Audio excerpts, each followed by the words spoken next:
அஜித்குமார் மீது புகார் அளித்த நிகிதா மீது துறை ரீதியான நடவடிக்கை எடுக்கப்படும் என அமைச்சர் கோவிச்செழியன் தெரிவித்துள்ளார்.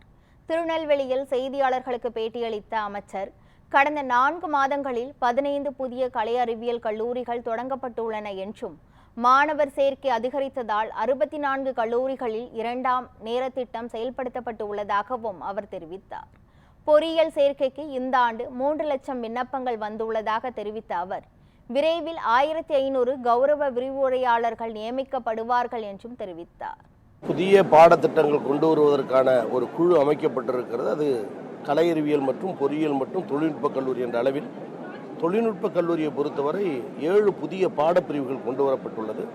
கடந்த ஆண்டை விட மாணவர் சேர்க்கை அதிகரிக்கப்பட்டுள்ளது. 64 கல்லூரிகள் ஷிஃப்ட் 2 நடைமுறைப்படுத்தப்பட்டுள்ளது. 4 மாதத்தில் 15 புதிய கலை அறிவியல் கல்லூரி கிராமப்புற கல்லூரிக்கு கொண்டு வரப்பட்டுள்ளது. சுதந்திரம் பெற்ற காலத்திலிருந்து 4 மாதத்திற்கு முன்பு வரை மொத்த கல்லூரிகள் அரசு கல்லூரி 165, 4 மாதத்தில் 15, மொத்த கல்லூரி 180. எனவே ஒரு 4 மாதத்திலேயே உயர்கல்வி ஒரு இமாலய சாதனையை மாணவர் சேர்க்கைக்கு முதலமைச்சர் வித்திட்டு இருக்கிறார். அந்த பணி தொடரும்.